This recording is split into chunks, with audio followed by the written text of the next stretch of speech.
there's obviously a lot of FUD that has been going around about how Solana is like a centralized data center node. Ethereum's in wartime mode, literally targeting Solana's main node. Would that lower the Ethereum staking rate? I was like, all right, well, I'm going to just show these Solana bros what's up. All right, Ethereum's in wartime mode, literally targeting Solana's main node headquarters in Amsterdam. What were you thinking you were trying to accomplish with that post, and did you accomplish it?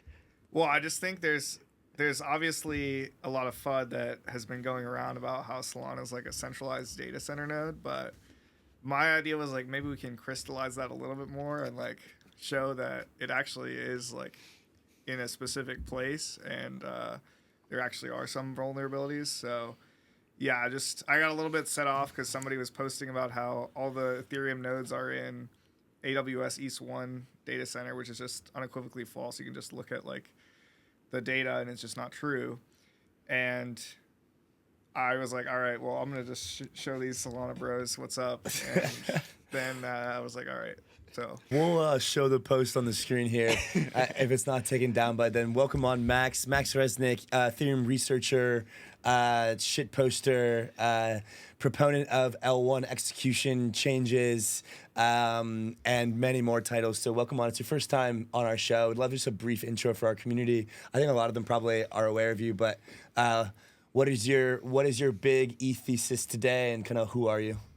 Yeah, so my official title at Consensus is Senior Director of Research, and so I'm coordinating a lot of our R&D efforts on Ethereum.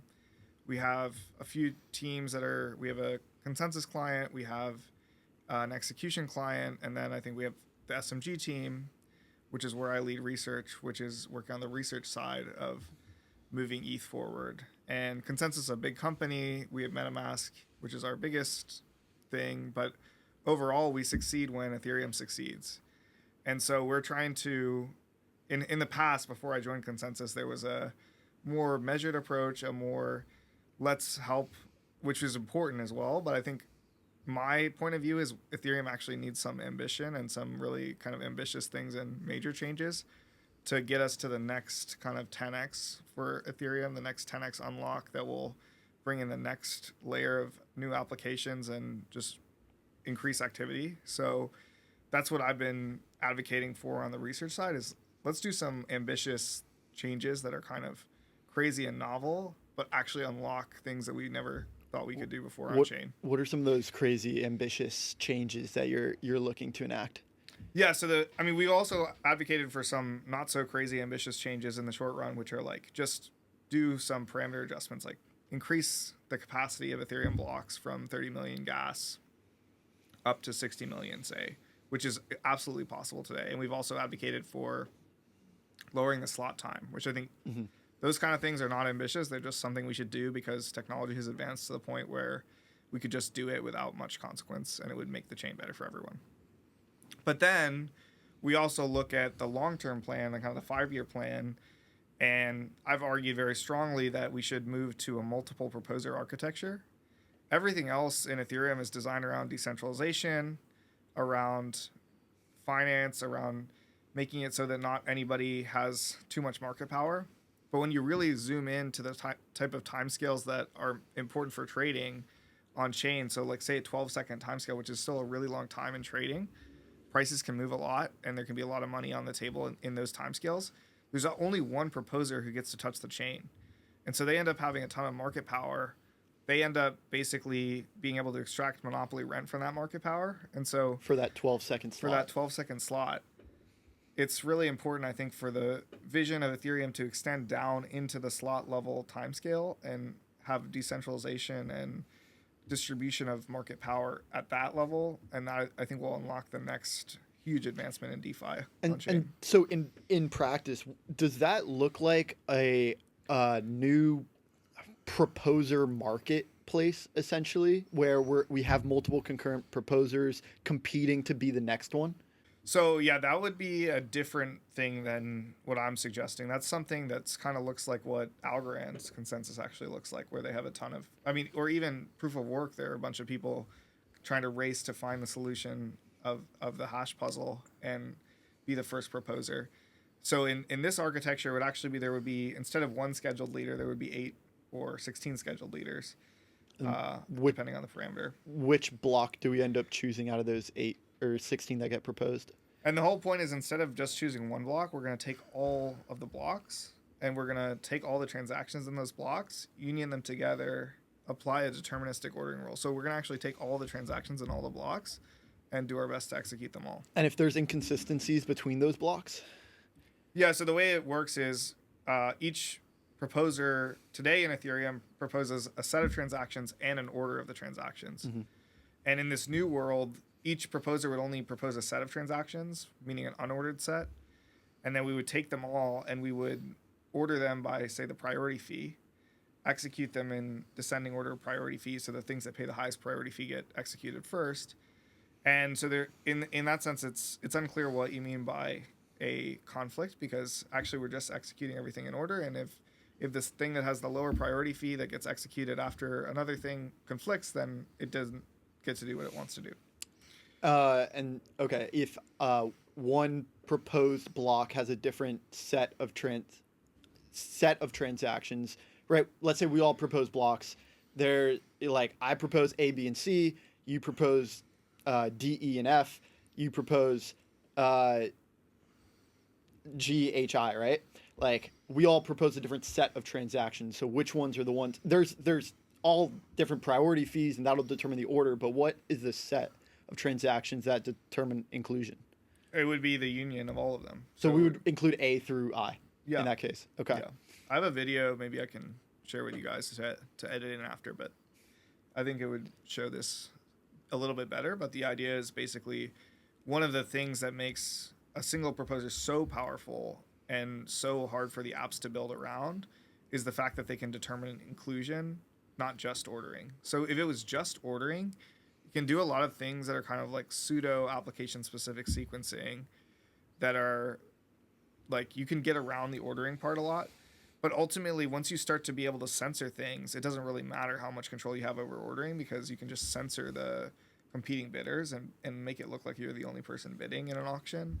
And that's the critical missing piece, I would say, for DeFi today, is the inability to hold an auction. Yeah, and I think that applies actually, like, we're talking about the Ethereum L1, but when you think about this for L2s, which I think you could argue that there's more uninformed flow happening on L2s because it's cheaper for retail to interact with.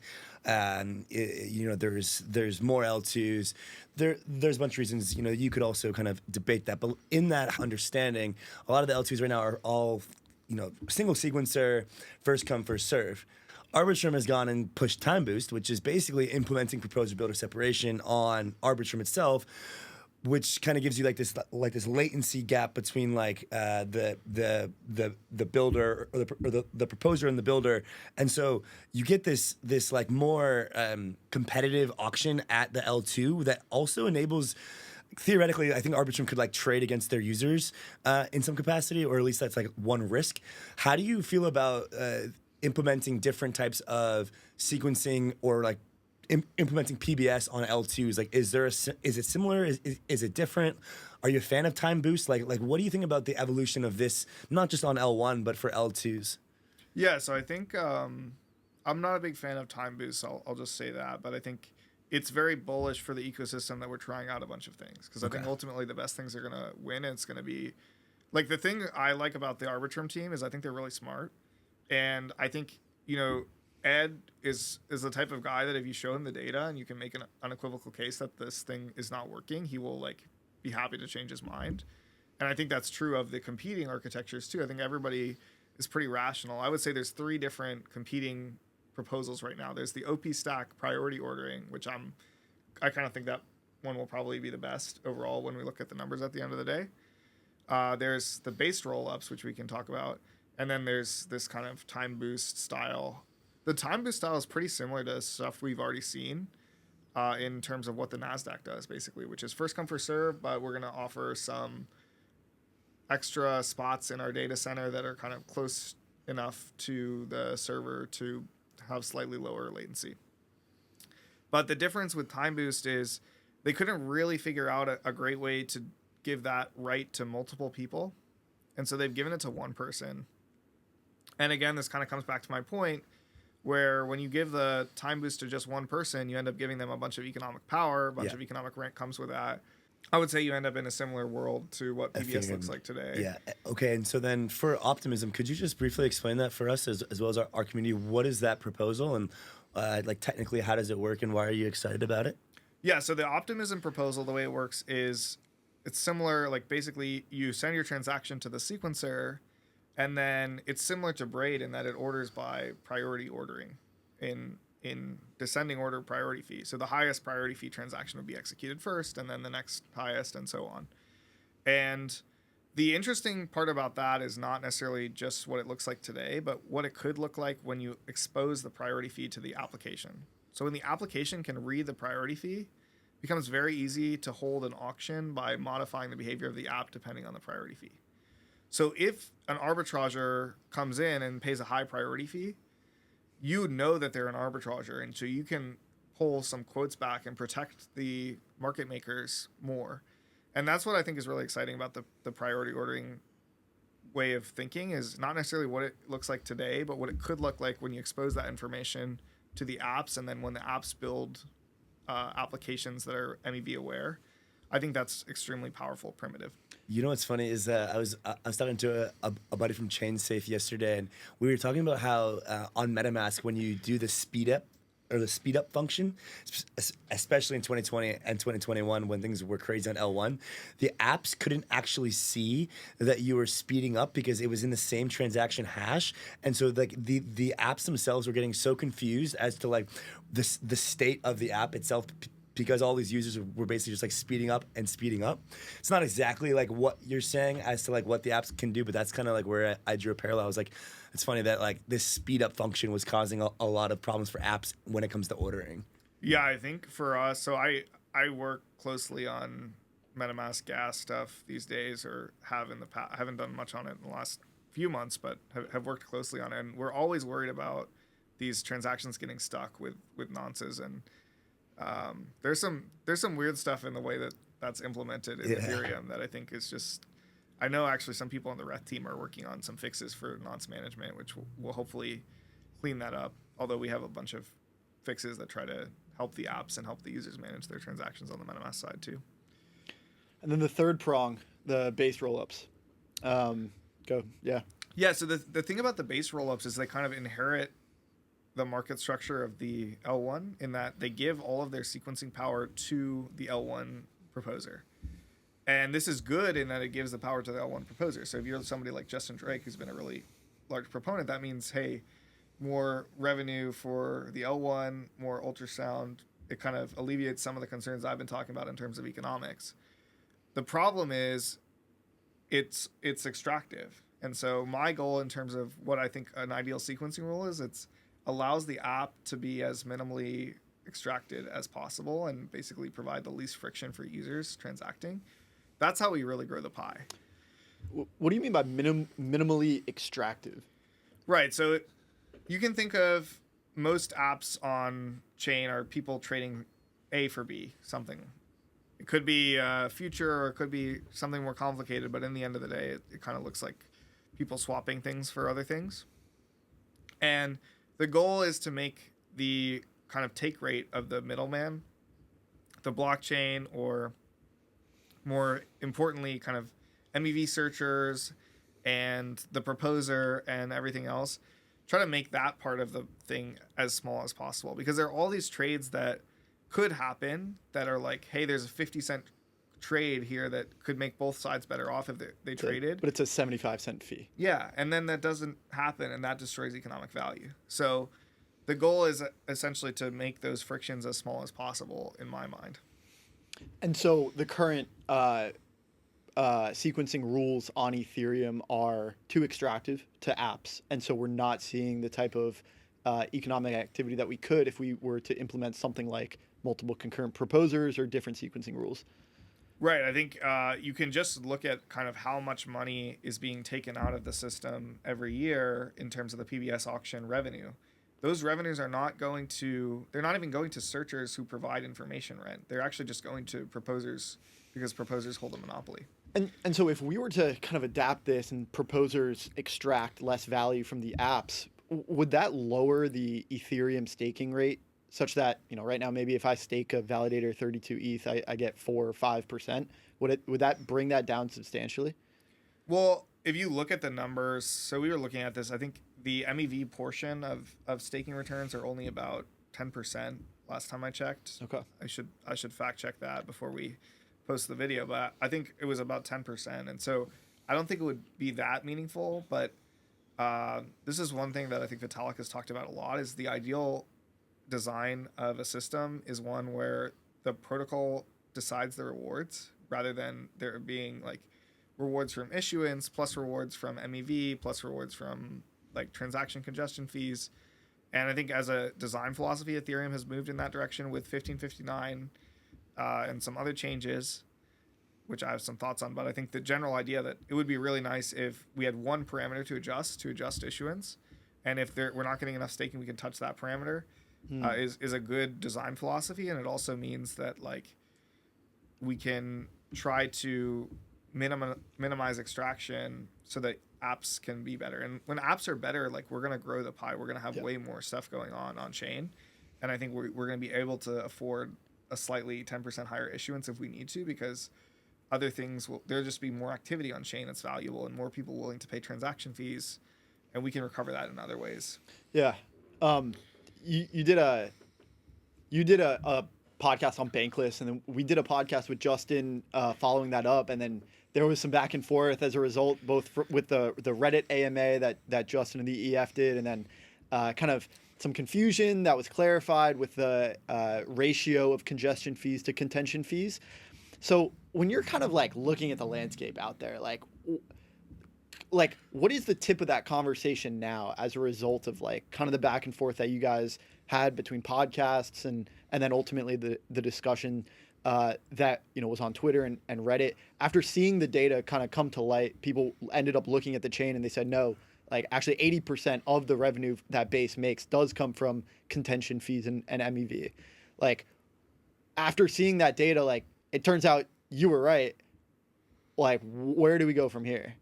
The thing that I was saying was basically it's unreasonable to expect Coinbase, a for-profit company, to act altruistically in perpetuity. Right now, they're clearly playing a growth strategy, which is awesome. They're bringing in new users. They have a lot of distribution. That's great for Ethereum. That's great for crypto.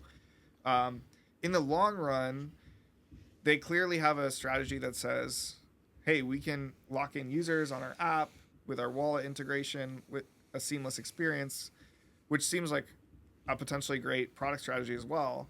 But we have to think about playing that out in the long term, and where does that leave Ethereum economically relative to Base?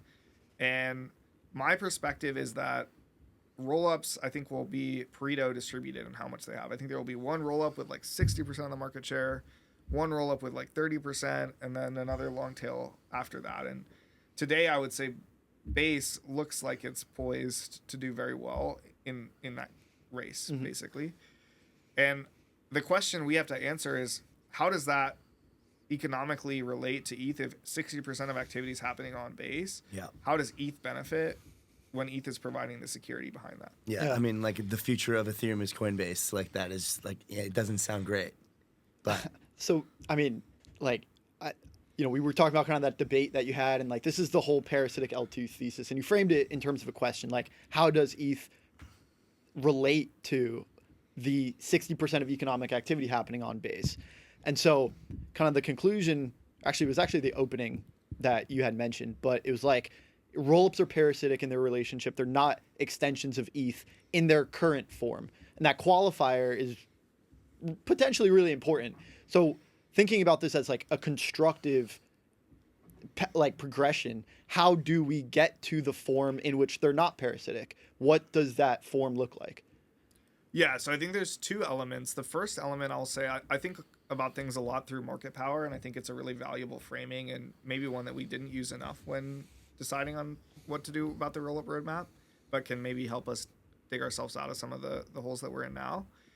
We have to think about how do we make a market structure where ETH is the market power. When you have market power, you can control things, you can get revenue for yourself.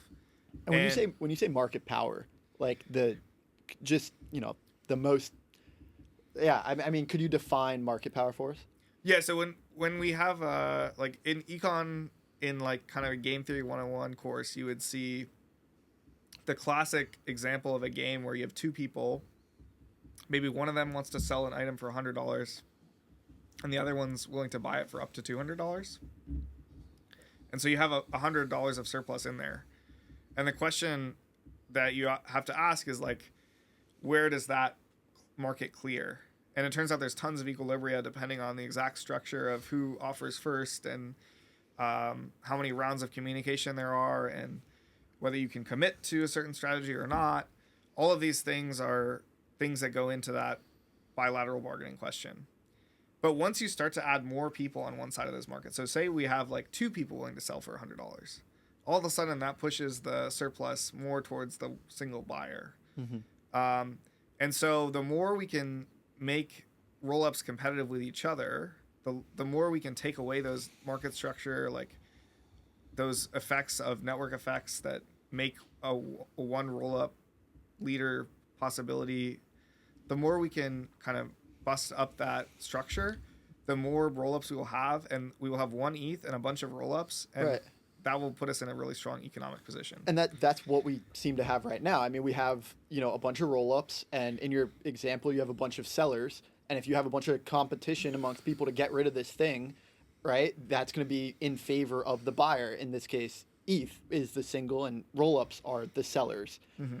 So, but the issue here is that Base and other large rollups are establishing a position in the market that could be problematic in the future, where they are so entrenched that other rollups struggle to catch up, and that we kind of get affected by this market power situation. And then the question becomes are they going to be able to return the value back to Ethereum? And kind of your take on this is that Base is doing it in a way that is very altruistic now, which even in this way isn't even paying that much rent to Ethereum at all.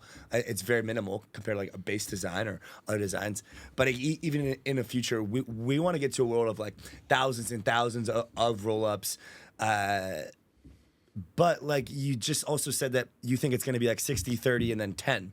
So how are you, these are kind of juxtaposed, how are you taking that thesis of where you see the power law play out, as well as this broader idea of, okay, we need a lot of rollups for Ethereum to be in a strong economic spot, when your original point was just on these two dominant ones and then kind of a long tail? Yeah, I guess to clarify, I would say the Pareto distributed 60, 30, 10 long tail, I think that is the situation we are headed for without any changes. Okay, understood. So I think if we continue without meaningful changes to interoperability, that will be where we end up, and it might even be more than 60% in the hands of whichever rollup wins. So Unichain's launched. We're big fans of the app chain thesis. We've been pushing the idea that rollup as a service and alt DA and all these different innovations have been extremely crucial for basically more and more rollups, making it very easy to launch a blockchain.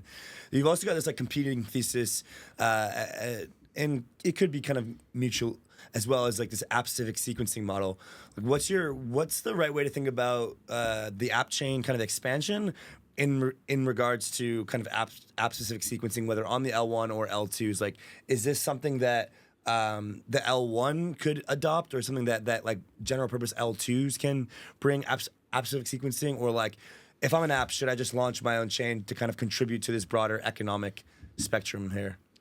Yeah. I want to build on that, because part of the response after the data came out between you and Justin was Uniswap v4 and hooks, and Sorella that is building on top of that. And Sorella's pushing application-specific sequencing hard. And so when we do get these app chains, theoretically there's a ton of rollups, and the Pareto distribution is what we're trying to avoid. We want to get it something more there's 100 rollups, each with 1% market share. Is application-specific sequencing a part of that? Is that going to bring MEV back to applications? How help us kind of sift through the different moving pieces here, so that we can achieve this desired landscape of rollups, and the power law distribution across those is much more decentralized? Yeah, I generally think that it is not a good sign for Ethereum that Uniswap felt the need to launch their own chain. It's unclear what the exact reasoning for it. I would say the non-cynical view is basically they felt that Ethereum was not giving them the technology that was required to build the application they wanted to build. And what's the cynical view? The cynical view is that they needed something for Uni token holders to do with their token.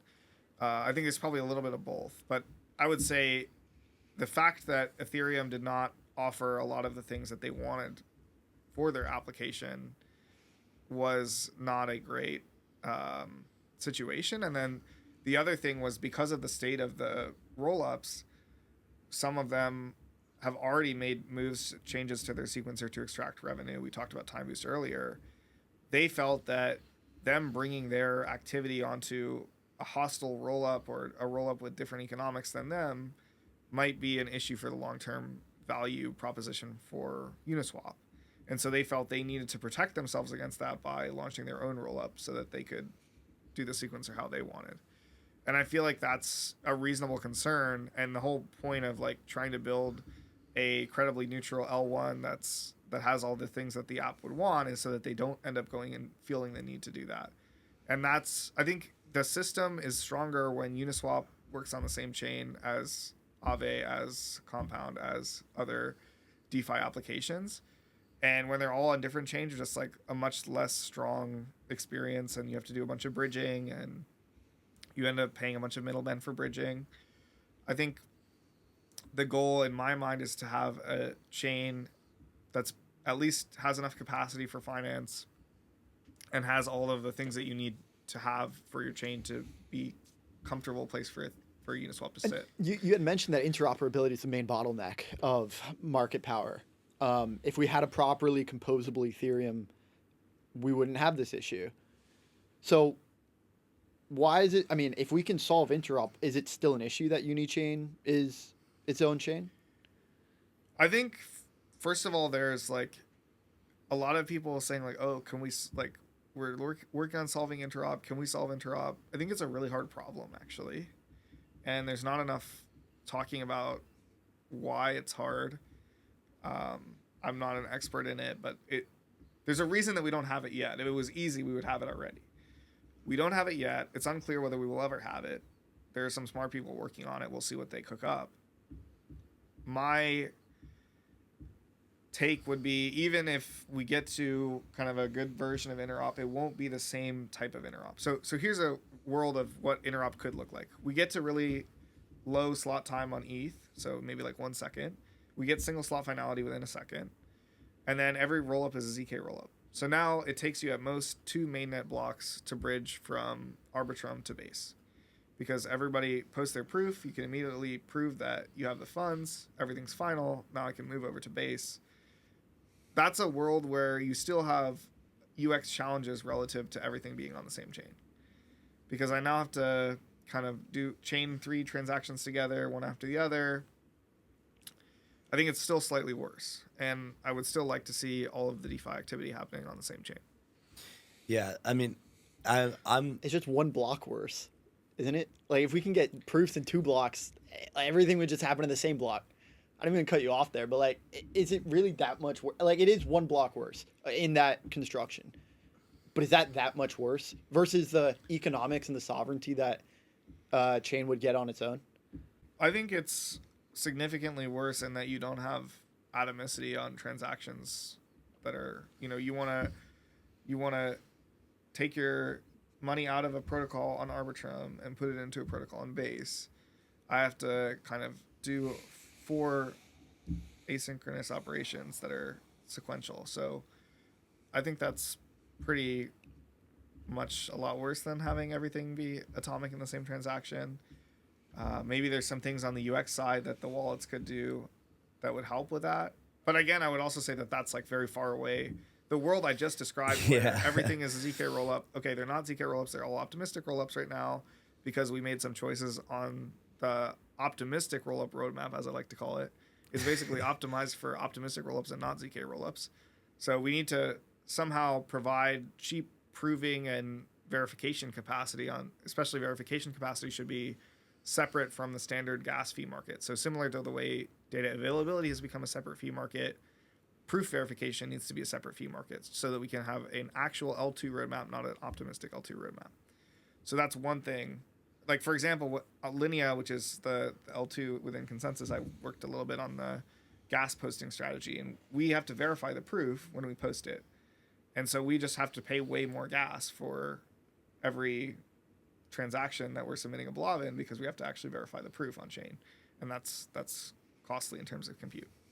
Anyway, so we have to do that new fee market for proof verification. Then we have to get down to 1 second block times. We're at 12 seconds. That's pretty far away. This is a long journey here. This is a journey here. Right. And so that's to get it to 2 blocks. And that's still not good enough in your estimation. Well, yeah. And then we also need single slot finality, which is also another journey. So the question becomes like, is synchronous composability worth fighting for? Can Ethereum exist in the future with asynchronous composability being the primary interoperability? I think it solution? Can. Like, I guess I'm not saying that we're gonna be in a world where Ethereum necessarily dies because we make these decisions.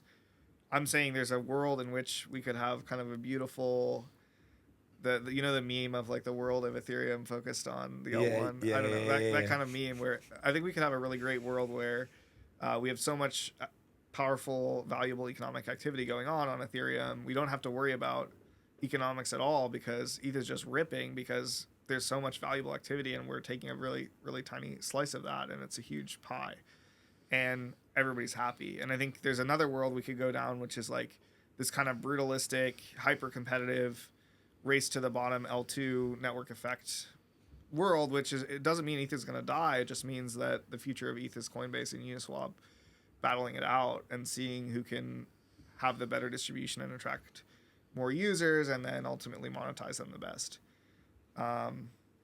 Both of those are possible worlds. It looks like we're kind of headed for the second world right now. We'll see if we can make some moves that bring ETH back to its core premise, which is like we're going to build a credibly neutral platform, and then people can build on top of it and compete on top of it, but the competition on top of it is like really, really good for ETH. The argument you laid out, is that an argument for synchronicity? Yeah, I would say it's an argument for having everything on one chain, because the problem with app chains that we haven't talked about yet is that it makes it so building an app has very high entry cost. You need to have basically a huge amount of distribution, which is what, if you build on ETH mainnet today, you have a bunch of people who already have a wallet on MetaMask set up and are ready to go and use your app. And so all they need to do is go to your website and they can see what's up. And it makes bootstrapping a marketplace, which a lot of these things are, much easier. And by the way, bootstrapping a marketplace is really hard because it's two-sided. And so you have this really bad cold start problem where you need buyers and sellers, and no buyer wants to come if there's no sellers, and no seller wants to come if there's no buyers. And that applies to the Interop side of app chains as well. Like, I mean, many of the app chain teams that we're talking to, they're like, "Can you help to connect us with these solver networks and with these different solvers?" And so like that is a huge kind of problem in and of itself. But you laid out the two kind of potential paths for Ethereum's kind of future, and with app chains being related there. Unichain though is like trying to do this they're like a DeFi focused chain, so they're not an app chain. But like, so you laid out like, okay, so we don't want Coinbase and Uniswap just wailing it out for the future of Ethereum. There's a potential roadmap of much better composability, single slot finality. But before we can even get there, coming back to that Pareto distribution, we really want to figure out how we get the amount of rollups within like this like Ethereum GDP to be more equalized. But like, how do you take this idea of wanting Uniswap to stay on the Ethereum L1 to contribute to that broader like composable vision, with this idea of like, if Uniswap leaves and becomes their L2 as they're doing, then they immediately go and challenge Base's market share and Arbitrum's and start to pull that down a bit. Like, how do you reason around those two simultaneous like kind of clashing ideas? Redstone modular oracles are available on 50 plus chains, trusted by over 100 clients and over 6 billion in total value secured. Visit redstone.finance to find out more. Welcome aboard on our journey into the singularity.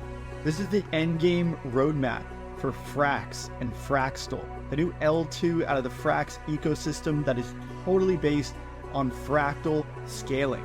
Fraxtal is a modular L2 blockchain built by Frax with modular and fractal scaling in mind. Fractal scaling is based on the Mandelbrot set of fractal images, and it explains how L2s become L3s and the entire app chain lifecycle goes through its evolution. The Frax ecosystem is made of some of the top builders in the space and has stemmed from its OG days of the Frax stablecoin. It is now in the LST space, the LRT space, and this Fraxtal L2 joins the existing suite of Frax products, including Frax Swap and Frax Lend. You can see Frax Ferry, the bridge to go from any chain, Arbitrum, Optimism, or mainnet into the Fraxtal mainnet. Bridge your tokens and bring your Frax assets into the Fraxtal ecosystem. Join today to get the best out of Fraxtal. You are still early. Join today, take part in our expedition into the singularity. Safe is moving the world's GDP on-chain. With the introduction of SafeNet, Safe is taking this to the next step very soon. Check out net.safe.global to learn more about how Safe is moving the world's GDP on-chain. Yeah, I mean, I think at the end of the day, it's maybe making a new L2 that is competitive, but it's making the L1 less competitive with base. So both of those things can be true at the same time. I would say it's not the case that competition is always bad. In fact, most of the time it's good. But there are certain types of games where competition looks really ugly. And especially in kind of network effect, market share games, competition can get really ugly. Like in airlines, oftentimes you'll see a new entrant will come in. They'll be like, oh, we have better, we have some organizational advantages over Delta, say. We're going to run this route. We're going to have newer planes that cost less per mile to fly, so we can offer cheaper prices, and we should be fine competing in this, Detroit to Manhattan market.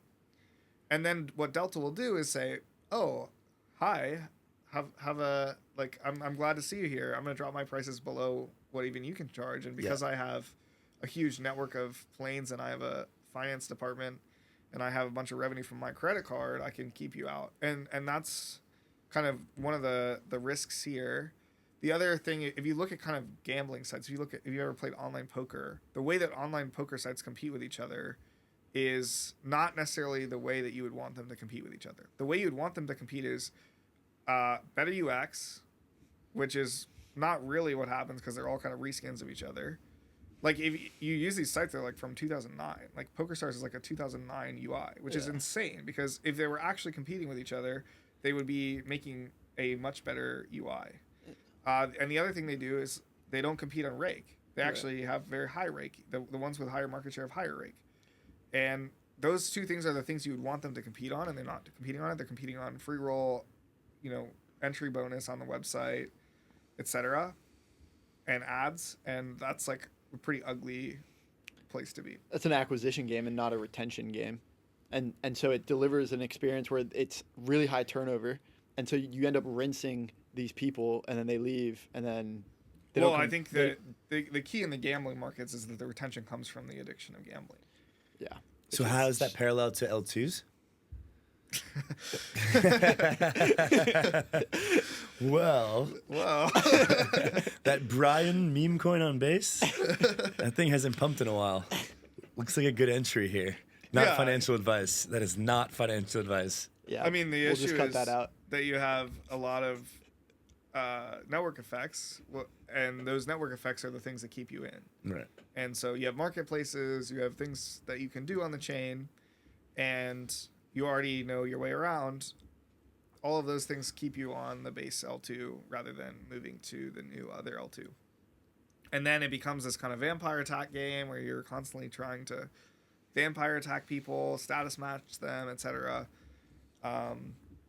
Yeah. And it's not competing on transaction fees. It's not competing on better UX, shorter block times, more security, Yeah. less rake. And so we just had Alex from ZK Sync, and they're building the Elastic chain on. And I've been kind of formulating this thesis over the last several months. It's that as the UX improves for Ethereum broadly, for rollups, things like chain abstracted wallet UXs, one account, there's like, I see you smiling, intent standards, better things, right? Like we could eventually be in a world where user comes in to, like Abstract Chain is doing a good job with like Pudgy Penguins, bringing them onto their chain, or Base directly from Coinbase wallet, where that user then goes to interact on Uniswap. They want to do a swap, and they go to Unichain without really knowing that they go to Unichain.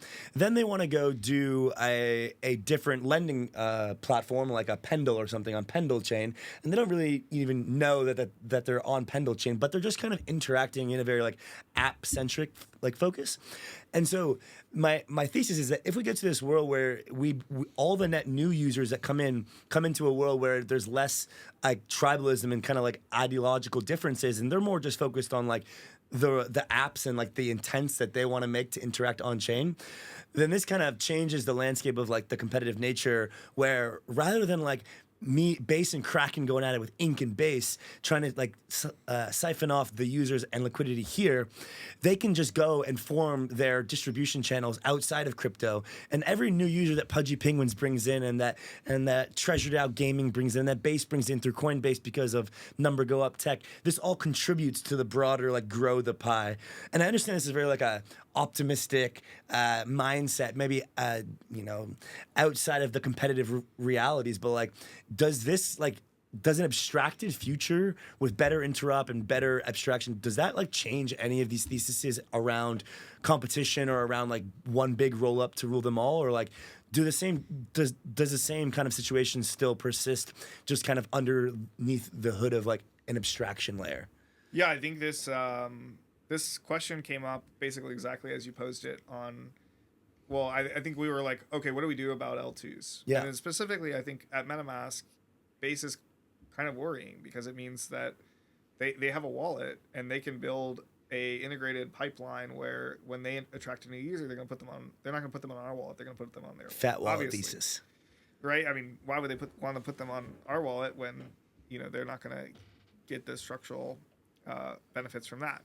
So our goal, I think, as the wallet is kind of to scorch the earth on those and make a interoperability experience that does exactly what you said, which is make it much harder to lock in users onto your chain, bring in chain abstraction, bring in all of these things that we're working intense. There's a whole team working on bringing those kinds of new experiences, gasless experiences, all of these things. We think there's critical for like the long-term strategic advantage of MetaMask, which is that we're right now the largest wallet, and we think like those things are really important because it will make it harder to create a moat and create a 60% roll up that has a lot of market power. Yeah, because then owning the user relationship becomes where the value, like owning the order flow and the user relationship becomes the point of value accrual, and there's less focus on the chain.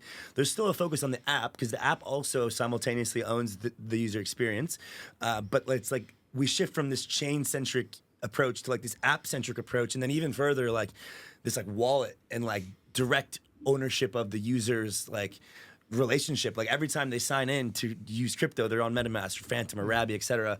And so like that shifts the way that I think rollups go about their entire marketing and positioning and like competitive building. Like why should we focus on what's in front of us here? If I'm a rollup, I go out and I go build my distribution, and then that becomes my moat versus like, trying to do like, I don't know, yield bridging games, right? Right. I think the ultimate world that kind of makes sense is for the people who have really good distribution to build wallets, and the people who are really good at building apps to build compelling apps for those people. And then the apps don't have to meet the huge hurdle of like, am I going to onboard a new user to crypto? They have to provide compelling use cases to people who are onboarded. And then the wallet does things like make passkey hold your key so you can log in on your iPhone and use Face ID to make a MetaMask wallet. These things are things that I think the wallet can handle much better because we can specialize in it. And then the we're not going to specialize in making a great DEX. Uniswap can do that. Whereas right now it feels like the economics are in such a way that Uniswap feels the need to launch a wallet. They feel the need to launch a rollup Chain, yep. and it's like really hard to monetize their app because of the way that Ethereum works. Like the people monetizing the app are the builders and the proposers, and to some extent the wallets as well. Yeah. And so they feel the need to do that. And so I think the goal would be to make Ethereum awesome in that it can give apps the ability to monetize, and give apps the ability to sequence their own transactions, and then they don't feel the need to build those other things, and they can focus on what they're best at. If ETH gives the power to the apps to sequence their own transactions and monetize their own apps, how does Ethereum end up accruing value? I think Ethereum provides something which is different from sequencing. Right now, Ethereum doesn't necessarily accrue value from sequencing either. It's actually the proposers who are accruing that value. So I think it wouldn't change much, but Ethereum is going to accrue transaction fees for using the chain. And there's a world in which we scale up the chain. It has many, many more transactions. They're paying lower fees than they are today, but the product of way more transactions, doing valuable things on chain and being willing to pay fees times a large number of transactions times smaller fee is like a huge amount. Yeah. And there were some calculations I saw on Twitter. There was like 1 million TPS at 0.2 cents per transaction is like $50 billion a year.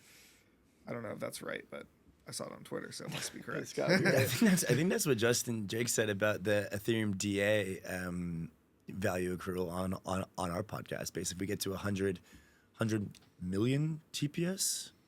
Nah, I mean, you're gonna have to fact check me, but kind of zooming out from this value accruals and kind of apps, wallets thesis, which I think was super interesting takes there. You've got a newer thesis, I believe, that's around new Ethereum monetization from security. I would love to understand kind of what the foundation of that is and where that was derived from. Yeah, so it's this new idea that I'm calling alignment taxes, which is a way for Ethereum to monetize its security.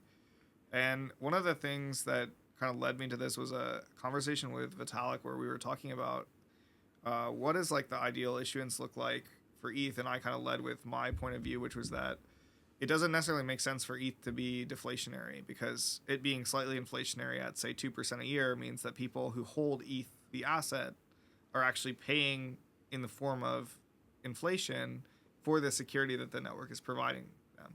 And then Vitalik was like, well, yeah, but you could just launch an ERC20 token, hold value in an ERC20 token, and sidestep that inflation. And so in that way, you're like free riding off the security that ETH holders are paying for in issuance. And so I was like thinking about this for at least a month after that. Just, I would be laying in bed and I would be like, oh, jolt awake and shit. Like ERC20s are cannibalistic to Ethereum. Yeah, every other ERC20. Every application. It's not just rollups; it's every token. Right. So I was thinking about that, and I was like, is there a way that we can make this security that Ethereum provides excludable? And you don't want to make it so it's hard to put a token on chain, because that's like the credible neutrality and the censorship resistance aspect. And so you can't really compromise on those. But what you can try to do is meter the security. And so I came up with this idea that I think is going to be, when I post the ETH research post, it's probably going to be quite controversial, because it does sound kind of ridiculous. But the idea is you let each app have their state, and you have a special type of operation, which is just like kill the state or overwrite the state with whatever you want. And that operation is going to cost money, and it's going to be metered by the protocol. And you have to basically pay some amount of protection money to the protocol to make that value very high. So if you have, say, a rollup like Arbitrum that has $10 billion of TVL, you're going to use your rollup contract state on Ethereum, and you're going to try and get that number of like, what do you need to do to overwrite the Arbitrum state to be $10 billion or more. And so the way this works is it elicits the actual economic value of the security on that state. And by security, I mean finality and safety. When you have safety of your ERC20 token balances, so you have a coin like Shiba that's worth a certain amount of money, people are relying on ETH for security for a store of value, and they're not paying for it.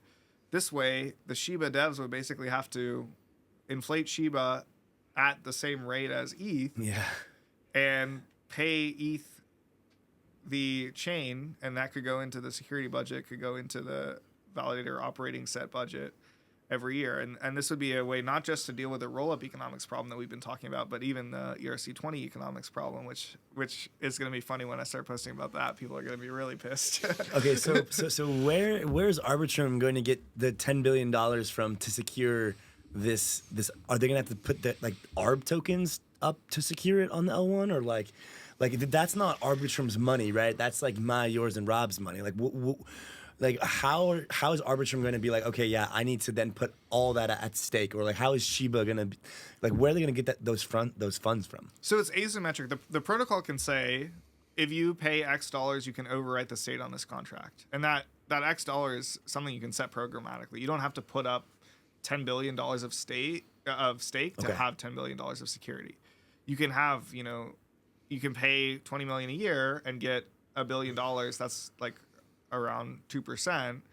That would be kind of in line with, I guess ETH issuance is somewhere around 3% right now. But you could have similar stuff like that where it says, okay, if you hold value which is worth this much and you're relying on Ethereum security, you're going to pay the same rate as what you pay for ETH. And we can set that parameter to kind of match that. So whether you hold money on chain in ETH or on chain in some other asset, you're going to pay for security at the same level. And then why wouldn't I just pay for infinite security for 1 trillion? I'd have to pay more. I'd have to pay what is the issuance of ETH on a yearly basis. Is that what like my principal would have to be to get the, like, let's say that I just wanted an infinite amount of security. How, like, is there a way that I could achieve that? Well, I think the thing that's going to have infinite security is going to be Ether itself, the asset, because the whole system is based on ETH being the ledger of record, like, for Ether, the asset, and like people are already paying when they hold ETH through issuance, Right. and so you can basically say, if you want infinite security, hold Ethereum. If you want some other form of security, you're gonna have to pay the same issuance that you would have to if you held Ethereum. The ticker is ETH. Max Resnick is trying to make ETH great again. This one's gone a little over my head. I'm gonna need to read one of those research papers. So, I mean, but right now, issuance is negative. No, with the burn. No, it's been positive for a while. Right, but Ultrasound I mean, we just money is dead. Right, but like we just entered the golden bull. So like, isn't the thesis that like we're gonna like revitalize, like have transactions go through the chain, we're gonna start burning ETH again, and then issuance will be negative? I mean, I don't think anybody like really thinks issuance being negative is great, but like if it is negative, that means you get money for holding ETH, which would be good for like ETH holders, but not necessarily good for the network. The stakers. For like the ETH, the store of value, right? Like the monetary premium would be nice, but like the resiliency of the network, you can't just burn all the ETH. Like you're burning economic security.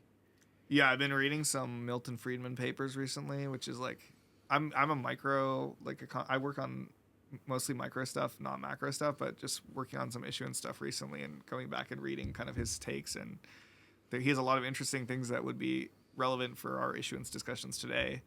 But one of those things is like, what's the optimal inflation level? And I think a lot of people have kind of said 2% is the optimal because it's not so bad, and then it means you have to change your prices all the time to keep up with inflation.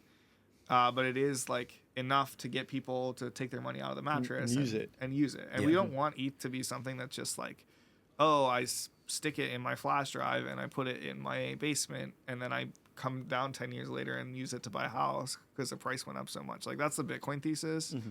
I think there's enough, weight behind that. I think ETH was never meant to be that. It was meant to be a world computer. So the thesis for that is like, hey, this is something that people should use, and they should use ETH to pay for gas and do things on chain and move it around. And so the idea here is to amortize the cost of ETH issuance. Like if it's, I mean, you take the market cap of ETH, maybe it's a $500 billion, like 500 billion, maybe a little less, and then multiply that by 2%.